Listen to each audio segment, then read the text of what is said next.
Nabi menjadi rahmatan lil alamin. Kita lihat, di antaranya adalah Nabi Muhammad diutus ke alam dunia, tidak lain dan tidak bukan memperbaharui akhlak manusia. Nabi dengan sepenuh hati, zahir dan batin, cinta dan penuh kasih sayang melayani seluruh manusia tanpa ada perbedaan. Nabi menginginkan seluruh manusia ketika itu menyembah hanya kepada Allah, bahagia hidup di alam dunia, lebih-lebih di alam akhirat nanti. Maka baginda Nabi melayani seluruh makhluk manusia dengan penuh rasa cinta dan kasih sayang. Kenapa? Akhlak modal utamanya. Nabi mengajarkan akhlak bukan cuma kepada seagama, bukan cuma kepada sesama manusia, tapi lebih dari itu baginda Nabi mengajarkan kita berakhlak kepada seluruh makhluk ciptaan Allah di alam semesta ini. Tuh, yang Kang Deddy tadi sampaikan, bagaimana karakter budaya Sunda erat sekali, bahkan mungkin terinspirasi dengan nilai-nilai Islam ini. Diajarkan oleh Rasulullah berakhlak bukan cuma kepada seagama, sesama manusia, tapi kepada seluruh makhluk alam ini. Kita umat Islam harus menggunakan akhlak. Nabi pernah mengatakan, "Iza zabahtum," kalau kamu menyembelih hewan korban, jangan menggunakan pisau tumpul. Ini ajaran baginda Nabi tentang akhlak. Kepada makhluk di luar manusia, kita dianjurkan pakai akhlak. Kalau kamu menyembelih hewan korban, jangan menggunakan pisau tumpul. Kalau pengen motong ayam, asah dulu pisaumu. Jangan motong ayam menggunakan pisau tumpul. Kenapa? Itu tidak berperi kebinatangan. Akhlak kepada seluruh makhluk. Ada lagi dalam fikih, babul baul, makruh. Makruh itu sebaiknya hindari. Jangan buang air kecil di atas tanah yang berlubang. Enggak boleh kencing di atas tanah yang berlubang. Kenapa? Siapa tahu di dalam tanah yang berlubang itu ada semut lagi pada rapat membahas tentang pemenangan pilpres. Apa dosanya itu semut pada mati gara-gara kita kencingi? Berakhlak kepada seluruh makhluk Allah. Maka baginda Nabi diutus ke alam dunia memperbaharui akhlak manusia. Kepada siapa? Yang pertama sudah barang tentu kepada Allah Subhanahu wa ta'ala. Nilai-nilai iman. Bapak Ibu saudara-saudara, begini. Baginda kita Nabi besar Muhammad sallallahu alaihi wasallam 13 tahun di Mekah, 10 tahun di Madinah. Dinas aktifnya enggak kurang 23 tahun. Dalam waktu yang demikian singkat, kok berhasil membawa pembaharuan terhadap manusia? Apa metode yang ditawarkan baginda Nabi dalam menyebarkan agama Islam? Pertama, metode yang digunakan di antara sekian banyak metode. Islam 23 tahun diemban baginda Nabi membawa perubahan. Metode yang beliau gunakan pertama, taklilut takalif, menyedikitkan beban. Ini bagian dari akhlak. Dalam bahasa Jawa disebut ngewong-kewong. Taklilut takalif, menyedikitkan beban. Islam turun, ajarannya bukan ingin menambahi beban manusia, Tapi kehadiran agama Islam, syariat Islam sesungguhnya ingin mengurangi beban kehidupan yang sudah dialami umat manusia. Bohong kalau ada orang yang mengatakan ajaran Islam itu sesungguhnya membebani manusia, bohong besar. Kalau ada yang ngomong kayak gini, itu orang goblok. Goblok, tahu goblok? Bego. Bego, nyaho, bego. Koplok. Koplok, tahu koplok? Minum es ditiup, koplok ya tadi. Justru syariat Islam ingin mengangkat kesulitan yang ada dalam diri manusia. Maka metode yang digunakan baginda Nabi, taklilut takalif, menyedikitkan beban. Begini, sholat wajib berdiri. Sholat wajib nggak berdiri? Wajib.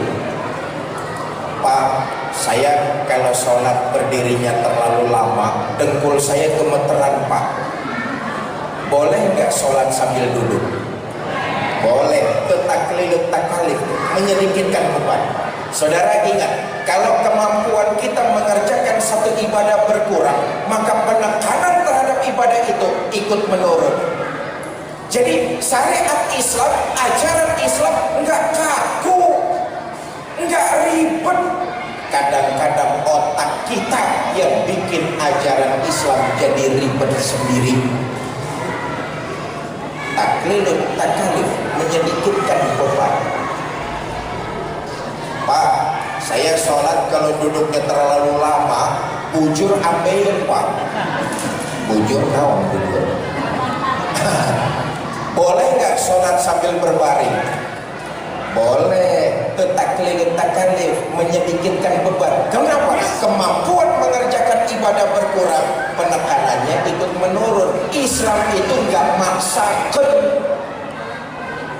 sesuai dengan kemampuan. Pak, saya sholat berbaringnya terlalu lama, pinggang saya encok Pak. Boleh nggak sholat pakai isyarat? Boleh. Lihat betapa hebat ajaran agama kita di Islam. Enggak memaksakan, justru mengangkat kesulitan yang ada pada diri manusia. Sholat wajib berdiri. Kalau nggak mampu, boleh duduk. Kalau nggak mampu, boleh berbaring. Kalau nggak mampu, boleh pakai isyarat. Kalau pakai isyarat masih nggak mampu, bawa ke tajuk gede, kita sholatkan rame-rame. Innalillahi wa inna ilaihi raji'un. Taklilut takalif, menyedikitkan beban. Ini bagian dari akhlak. Ngomong kewo, ngorangin orang, hormati orang lain. Jangan berharap kita akan dihormati orang, tapi kalau akhlak dan tingkah laku kita mengecilkan dan mengerdilkan orang lain. Taklilut takalif, menyedikitkan beban. Dulu di zaman baginda Nabi, ada orang laki datang tergopoh-gopoh lapor. Halang tuh ya Rasulullah, celaka saya ya Rasul.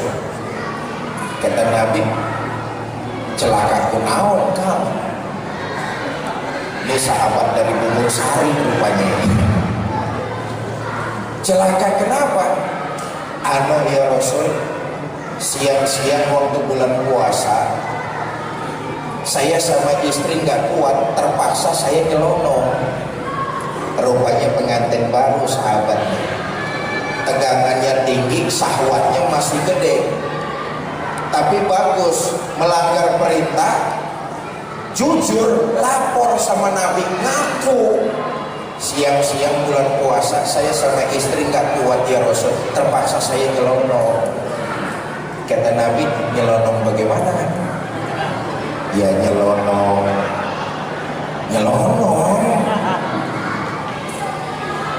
Ya sudah, kalau kamu melanggar perintah, bayar denda. Nih tugasnya taklidut takalif, menyedikitkan beban. Kemampuan mengerjakan ibadah berkurang, penekanannya ikut menurun. Islam bukan agama yang memaksakan. Ya sudah, kalau kamu melanggar perintah, kamu bayar denda. Apa dendanya ya Rasul? Merdekakan budak. Saya nggak punya budak ya Rasul. Nggak punya? Nggak punya. Yang kedua, kalau kamu nggak punya budak, kamu harus puasa 2 bulan berturut-turut. Mutatabi'ain. Puasa 2 bulan berturut-turut. Nggak boleh diselang-seling. Sanggup? Nggak sanggup ya Rasul. Jangan puasa 2 bulan. Yang sebulan saja saya nyelonong. Bagaimana yang 2 bulan bisa 2 kali nyelonong? Kalau kamu nggak sanggup, yang ketiga lah, kasih makan 60 fakir miskin, 1 orang 1 mud, takarannya sampai kenyang. Kasih makan 60 fakir miskin sampai mereka kenyang. Sanggup? Nggak sanggup ya Rasul. Jangan ngasih makan 60 fakir miskin. Istri saya di rumah masak, sehari masak, 3 hari libur. Nabi masuk ke kamar, nggak lama keluar bawa sekeranjang korma. Kata Nabi, ini korma bawa pulang, nanti sampai kampungmu sedekahkan sama orang yang paling miskin di sana. Ya Rasulullah, apalagi di kampung saya orang yang paling miskin ya saya. Apes orang. Nabi senyum, kemudian beliau berkata, ya sudah kalau begitu, bawa korma ini pulang, kasih makan anak istrimu. Lihat, kemampuan mengerjakan ibadahnya berkurang, bukan denda yang dia dapat, tapi sekeranjang korma sedekah. Baginda kita Nabi besar Muhammad sallallahu alaihi wasallam. Taklid takalif, menyedikitkan beban. Yang kedua, dalam waktu yang relatif singkat 23 tahun, baginda Nabi berhasil membawa perubahan terhadap kebudayaan manusia. Metode yang digunakan, ana awwalun wajibun ma'amartu bih. Aku orang pertama yang mengerjakan perintah sebelum perintah itu disebarluaskan kepada para sahabat. Orang pertama yang mengerjakan perintah sebelum perintah itu disebarluaskan kepada orang lain. Mendengar sejarah yang mengharukan di Cilodong, Pak Haji Dedi tadi kemarin siang ngasih tahu saya sedikit sejarah Cilodong, seperti Keramat Tunggal di Jakarta, Doli di Surabaya, Saritem di Bandung, dan di Purwakarta, Cilodong. Saudara, saya tahu namanya, jangan dianggap saya donatur. Kang Dedi bilang bahwa tempat ini memiliki sejarah panjang. Sebagian besar muslimah kita salah jalan, tapi karena persuasif pendekatan yang dilakukan oleh Kang Dedi, semuanya atas izin Allah bisa terlaksana, memanusiakan manusia. Tadi Kang Dedi sudah menyampaikan, tengah malam door to door, ketika aparat-aparat yang lain tidak mampu untuk menggeser dan menggusur lokalisasi ini, Kang Dedi turun sendirian. Dilakukan dialog door to door. Metode itulah yang dilakukan baginda kita Nabi besar Muhammad sallallahu alaihi wasallam dan diikuti oleh Kang Dedi. Ana awwalul wajibun ma amartu bih. Aku orang pertama yang turun langsung. Bawahan kalau menyelesaikan masalah bisa ada dua. Pertama, emang selesai beneran. Yang kedua, ABS, asal Bapak senang. Saya tahu betul karakter Kang Deddy karena memang kami ini sudah lama dari zaman almarhum Kiai Haji Zainuddin MZ. Beliau kawan akrab. Bapak Ibu, soalan kepada Allah. Sejarah juga kita baca. Nabi Muhammad kalau sholat tahajud kakinya bengkak karena rajin rukuk dan sujud. Dosa sudah mendapat jaminan ampun dari Allah, tapi Nabi Muhammad kalau sholat tahajud kaki bengkak karena rajin rukuk dan sujud. Saya tahu orang-orang Bungur Sari banyak juga yang kakinya pada bengkak. Asam urat sih itu urusan lain. Ana awalun wajibun ma'amartu bih. Aku orang pertama yang mengerjakan perintah sebelum perintah itu disebarluaskan. Bapak Ibu, saudara-saudara kaum muslimin yang saya muliakan. Sekarang ini sebagai sebuah bangsa kita krisis figur, krisis panutan, krisis contoh.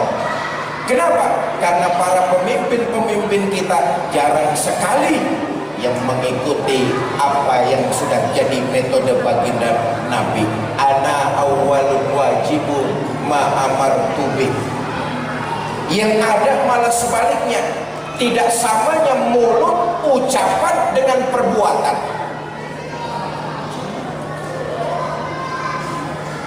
Bapak Ibu saudara-saudara kaum muslimin yang saya muliakan, maka tidak heran kalau dalam waktu yang begitu singkat 23 tahun lamanya Nabi berhasil membawa perubahan. Di awal tadi saya katakan baginda Nabi diutus menyempurnakan akhlak manusia. Yang terpenting adalah akhlak kepada Allah Subhanahu wa taala. Karena kita tahu ketika itu manusia tidak berakhlak, bahkan tidak mengenal akhlak kepada Allah. Nabi diangkat jadi Rasul itu umur 40 tahun. Dakwah ngumpet-ngumpet 3 tahun. Dari pintu ke pintu, dari rumah ke rumah, dari orang ke orang. Dakwah ngumpet-ngumpet 3 tahun. Enggak digaji, enggak ada fasilitas, enggak dapat beras. Dakwah 3 tahun, dapat pengikut enggak lebih dari 11 orang. Enakan jadi merbuat tajuk gede, tukang beduk aja nanti digaji sama beliau. Nabi dakwah 3 tahun ngumpet-ngumpet dari pintu ke pintu, nggak digaji, nggak dapat fasilitas, nggak punya tunjangan. Yang ngikut nggak kurang 11 orang. Zaman sekarang calon presiden mana yang masih mau kampanye? Kalau 3 tahun kampanye yang pilih cuma 11 orang. Bubar. Betul. 3 tahun dakwah ngumpet-ngumpet, turun perintah Allah. Fasda bima tu'mar. Muhammad, dakwah Islam gak usah ngumpet-ngumpet lagi, terang-terangan saja. Dakwah dimulai secara terbuka. Nabi mulai dibully. Itu tadi yang Kang Deddy lagi sampaikan. Proses perjuangan itu proses. Ketika dakwah terbuka dilakukan, Nabi mengalami intimidasi, berbagai macam rintangan. Proses. Bola-bola dikumpulkan pemuka-pemuka kafir Quraisy dekat Ka'bah. Untuk kali pertama baginda Nabi pidato. Tuan-tuan Quraisy, apakah tuan-tuan percaya kepada saya? Mereka sontak berkata, percaya. Kenapa tuan-tuan percaya kepada saya? Karena Anda Muhammad dari kecil tidak pernah dusta. Nabi bergelar Al-Amin. Anda dari kecil gak pernah bohong Muhammad. Itu sebabnya kami percaya. Oke? Kalau tuan-tuan percaya sama saya, mulai saat ini saya serukan, ankisu anfusakum minan nar. Jaga, lindungi diri tuan-tuan dari siksa api neraka. Tinggalkan berhala, sembah Allah Tuhan yang esa, yang lam yalid wa lam yulad wa lam yakul lahu kufuwan ahad. Ini mengajak manusia berakhlak kepada Allah. Dengar pidato Nabi kayak begini, Nabi langsung dibully. Beliau mengajak manusia menyembah kepada Allah. Orang-orang kafir Quraisy langsung ngeluarin patung-patung berhalanya. Dijejerin dekat Ka'bah, nggak kurang patung itu 360 buah. Mereka bikin sesuai dengan kondisi ekonomi mereka, lalu mereka sembah. Yang kaya bikin patungnya dari emas, selesai jadi patung disembah. Yang setengah kaya bikin patung dari perunggu, selesai jadi patung disembah. Yang miskin bikin patung dari kayu, selesai jadi patung disembah. Yang miskin bener bikin patung dari adonan tepung, selesai jadi patung disembah. Rapi nyembah, wetengnya lapar. Dia ngomong sama Tuhannya, Tuhan, tadi kan Tuhan sudah saya sembah, sekarang perut saya lapar, boleh dong gantian? Kalau Tuhan gak setuju saya makan, ngomong. Kalau setuju, diam saja. Dia lihat Tuhannya diam saja, mulai satu-satu dipretelin. Inilah yang disebut zaman jahiliyah. Adapun peradaban orang-orang ketika itu sudah sangat maju. Senjatanya pena, itu yang tadi kan dikatakan puisi, syair. Peradabannya sudah maju, tapi jahil dalam hal mengenal Allah Subhanahu wa Ta'ala. Sejarah membuktikan, cuma waktu itu saja ada orang tega sampai makan Tuhannya. Jahil. Bapak Ibu, saudara-saudara, kita bersyukur kelahiran baginda kita Nabi besar Muhammad Sallallahu Alaihi Wasallam membawa kita semua umat Islam ini mengenal dan berakhlak kepada Allah Subhanahu wa Ta'ala. Karena itu jaga akhlak kita kepada Allah, artinya jaga nilai-nilai iman kita kepada Allah Subhanahu wa Ta'ala. Ini karunia yang terbesar. Iman inilah yang insya Allah menyelamatkan kita pasti dari hidup di dunia, lebih-lebih di akhirat nanti, selama kita tidak menyekutukan Allah dengan sesuatu pun. Ini saja yang dapat saya sampaikan. Mudah-mudahan ada manfaat. Lebih kurang saya mohon maaf. Wallahul muwaffiq ila aqwamit thoriq. Assalamualaikum warahmatullahi wabarakatuh.